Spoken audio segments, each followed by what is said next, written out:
Hey everyone, this morning's CNBC live video.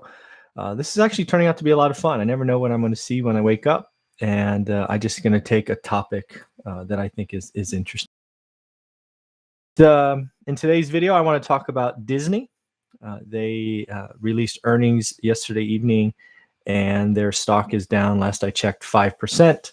Turns out they missed on both the top line and bottom line. This is from memory from reading the article. I think they missed on earnings per share of about 40 cents, and they missed on the top line of about $1.2 billion or something.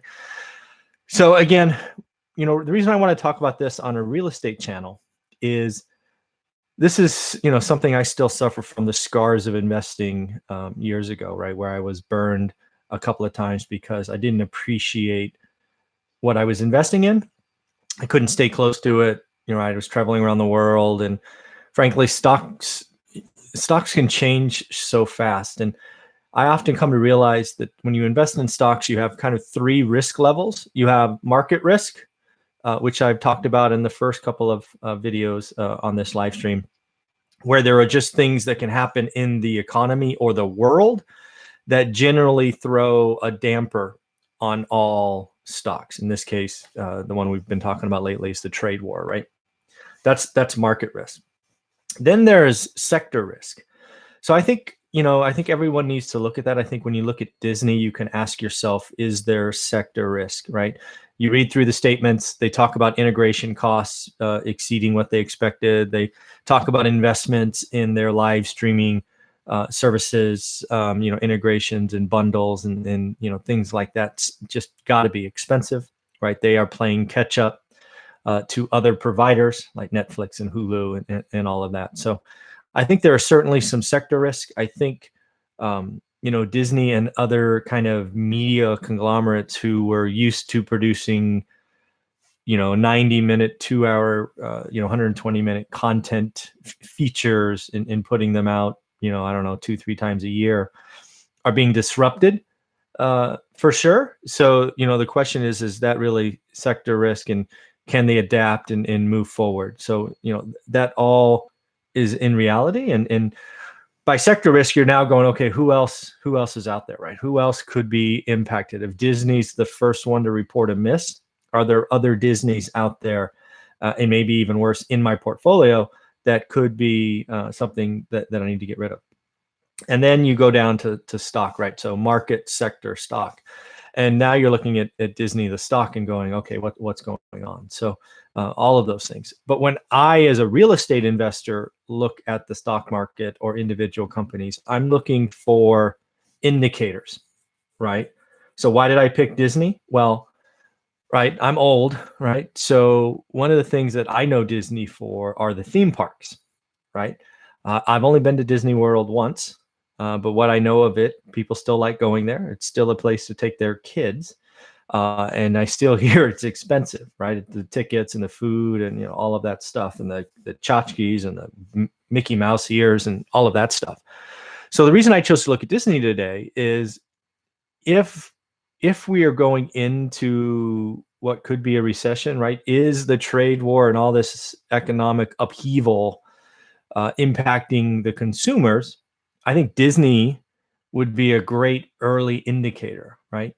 If Disney World or Disney, the company, is seeing their theme parks have less attendees, or they're spending a day less than average, or their average spend per family is going down, these are all things as a real estate investor I want to know, right? So you can, as a real estate investor, get little themes or thoughts from watching the market and CNBC or reading the journal or whatever it is. But you've got to be looking for indicators. And in a consumer-based economy like we have, I think Disney is a great indicator about what might be happening, right? Because you can't just wake up and create Disneyland again, right? It's tough to do. And it's known, and it has the history and nostalgia and all of that. So when I was reading the report, and again, I've only read one, so I'll probably read another one or two, but it does look like theme park revenue, because they report kind of at the top line, so they don't break it down, is down, is lower than expected. This is only 1 point I'm not sure I let this one point kind of cement my thesis that the consumer is being impacted, but it will certainly be one of those things I look for, because I think going forward, I will be looking for other consumer-based, companies, and I'm going to start to see, are they also reporting slower numbers, or is this just you know, a thing for Disney? Like maybe virtual reality is the thing, and somebody has it figured out, and they're going to go there instead of Disneyland. I don't know, but if we start to see other consumer-based kind of entertainment kind of retrenching, these are things that are going to be signs that, you know what, this economy is really slowing down, right? I don't like to be surprised. I want to know ahead of time what might be happening, and I think Disney is one of those great companies that can be an early indicator about what's going on. So at least in their report, again, it's been out less than 24 hours. It does appear that the consumer, which leads our economy, is I don't know if retrenching is the right word, but spending less, certainly, which is interesting because, again, this was the summer months for Disneyland, and you would think this would be the one that they would nail, because kids are out of school and all of that. So definitely interesting. Also, it looks like their investments in other technology, they're playing catch up. So that's catch up with Netflix and Hulu and who else knows, Amazon probably. So again, lots of stuff going on. So again, just an indicator that the economy could be slowing down. That's what I took from Disneyland. If the economy is slowing down like they're saying, I think the Fed got it right by cutting a quarter point. I was on record 3 weeks ago saying, I don't see it. Unemployment's under 4%. What's going on? But their data is better than mine, and they've been doing it a lot longer. So good for them. I think, Fed nailed it. I think they should have been lowered, especially if you look at Disneyland and you look at the consumer part of it. It's they missed by a lot, right? 40 cents on top line and over $1 billion on the bottom line. So pretty interesting. And yes, Troy, this is live. I do these once a day. So this Troy Ma, this is live. So this is something that I thought was pretty interesting. The other thing, again, as a real estate investor, if the consumer is retrenching, the Fed is lowering rates. It's all, the economy is all intertwined.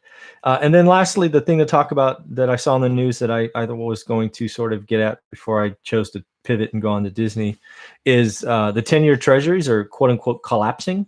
I saw a clip that they're down to 1.6%.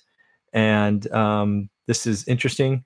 And yes, Troy, this is 3 days old. I've only been doing live things for 3 days. You can thank Gary V and Nipsey Hussle for sponsoring these live sessions. I heard Gary V say, you know what, every day is different. Why wouldn't you just release something every day? So I will do one live session a day, and I will also do my usual video kind of push out of one a day. So you get to hear from me twice a day. I'm not sure if that's good or bad, but I'm going to create this stuff in the morning, and hopefully it's interesting. So back to the 10-year note, I think it's crashing. And again, the world, the Federal Reserves or whatever they call them around the world are slashing rates and going negative. This is unprecedented time. This is all, kind of the world is working together. And, I'm not sure if working together was the right word, but they're all kind of doing the same thing. So maybe it's actually working against each other, right? It's the whole who can get to the bottom first. It's just interesting. And good morning to you as well. You're very welcome for the live stream. I hope it's interesting. So these are things that you have to watch.